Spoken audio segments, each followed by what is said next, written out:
Govinda Greens, premium and limited plots, prime location, destination that define your status in front of AIIMS. Govinda Greens. मुख्यमंत्री भूपेश बघेल ने बस्तर में महत्वाकांक्षी परियोजना चिराग का उद्घाटन किया, जिसका मतलब यह है कि छत्तीसगढ़ में inclusive rural and accelerated agriculture growth के ऊपर अब काम होगा। चिराग परियोजना मुख्य तौर पर छत्तीसगढ़ के किसानों को ध्यान में रखते हुए शुरू की गई 1735 करोड़ रुपए की लागत वाली योजना है, जिसमें मध्य छत्तीसगढ़ का एक जिला और दक्षिण छत्तीसगढ़ के सभी जिले शुरुआती चरण में शामिल किए गए। 6 साल के लिए वर्ल्ड बैंक और एडीबी के सहयोग से राज्य सरकार पोषण और परंपरागत और आधुनिक खेती के मिश्रण से किसानों को आर्थिक तौर पर सक्षम बनाने की तैयारी कर रही है। इसमें खेती किसानी के अलावा पशुपालन और उद्यानिकी समेत सभी आयाम जोड़े गए हैं, शामिल किए गए हैं। 14 जिले हैं जहां ये चिराग योजना अभी शुरू होगी। आज से शुरुआत उसकी हो गई है, तो इससे निश्चित रूप से लाखों परिवार को इसका लाभ मिलेगा कि किस प्रकार से अपने उत्पादों का वैल्यू एडिशन कर सकते हैं, ज़्यादा रेट प्राप्त करें। उसके जीवन में बदलाव के लिए ये चिराग योजना है। मुख्यमंत्री भूपेश बघेल आज जबलपुर दौरे पर पहुंचे, जहां उन्होंने बस्तर वासियों को कई सौगात दी। वे पहले धर्मपुरा स्थित आस्था निकुंज सियान वाटिका पहुंचे और वृद्धजनों से मुलाकात की। उनके लिए फिजियोथेरेपी केंद्र के साथ फिजियोथेरेपी ऑन व्हील सेवा का उद्घाटन किया। इसके बाद मुख्यमंत्री वर्किंग वुमेन हॉस्टल के गृह प्रवेश कार्यक्रम में भी शामिल हुए। साथ ही पॉलिटेक्निक कॉलेज में स्थापित किए गए थिंक बी के नए कार्यालय के साथ ही पॉलिटेक्निक कॉलेज में स्मार्ट क्लासरूम और लैब का उद्घाटन किया। कृषि महाविद्यालय परिसर में आयोजित कृषि मड़ई में भी मुख्यमंत्री शामिल हुए।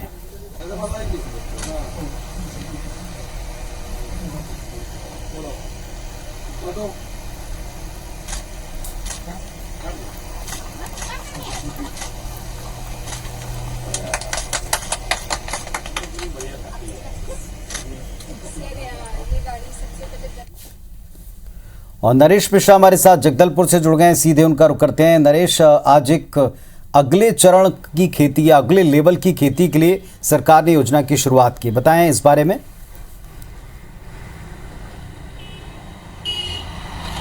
देखिए, ये वर्ल्ड बैंक और केंद्र सरकार के वित्त मंत्रालय और राज्य सरकार के इनिशिएटिव के ज़रिए ये योजना शुरू की गई है और मुख्य रूप से इसका केंद्र दक्षिण छत्तीसगढ़ और मध्य छत्तीसगढ़ के एक ज़िले को शामिल करते हुए रखा गया है, जो कि 6 साल तक चलेगा। इसका मूल आधार है मौसम परिवर्तित आधारित जो फसल हैं और साथ ही जो पोषण आधारित फसलों पर ध्यान दिया जाए और इसी के आधार पर किसानों की बेहतर आजीविका, उनके आर्थिक स्तर को सुधारना, जो परंपरागत जैसे स्मॉल मिलेट जो आदिवासी हैं वो वर्षों से उगाते रहे हैं, उनको एक बेहतर बाज़ार उपलब्ध कराना, इन सारी चीज़ों को व्यवस्थित तरीके से इस योजना में शामिल किया गया है। छत्तीसगढ़ सरकार क्योंकि पहले ही किसानों को लेकर कई तरह की गोधन न्याय योजना या इस तरह की योजनाओं पर काम कर ही रही है, लिहाजा आदिवासी इलाके में ये योजना विशेष तौर पे केंद्रित रखी गई है और इसके लिए सरकार ने ये भी प्लान किया है कि कृषकों की आजीविका बढ़ाने के लिए कई तरह के इंडस्ट्रियल फूड पार्क भी स्थापित किए जाएंगे विलेज एरिया में,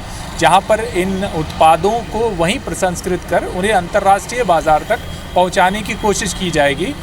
मुख्यमंत्री भूपेश बघेल ने इसका उदाहरण भी दिया कि बस्तर का जो तिखुर होता है, जो कि एक तरह से ज़मीन के नीचे उगता है, इसका वियतनाम में इसका शेक सप्लाई हो रहा है। तो इस तरह के कई बहुमूल्य धरोहरें बस्तर में परंपरागत तौर पे मौजूद हैं, खेती किसानी के अलावा वनोपज के रूप में, जिनके उत्पादों की मांग अंतर्राष्ट्रीय बाजार पर है। उसे व्यवस्थित करने के लिए इस योजना के ज़रिए काम किया जाएगा, ऐसा दावा सरकार का है।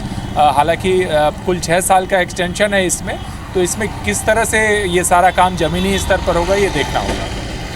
चलिए, तो चिराग परियोजना की शुरुआत की गई है और जो बस्तर का एक बड़ा हिस्सा है, जहां पर अलग तरह से क्रांतिकारी तरीके से यहां के प्रोडक्ट्स को ग्लोबल बनाने की एक शुरुआत की गई है और इस योजना की शुरुआत आज मुख्यमंत्री ने स्वयं वहां पहुंचकर की। शुक्रिया आपका नरेश, पूरी डिटेल के लिए।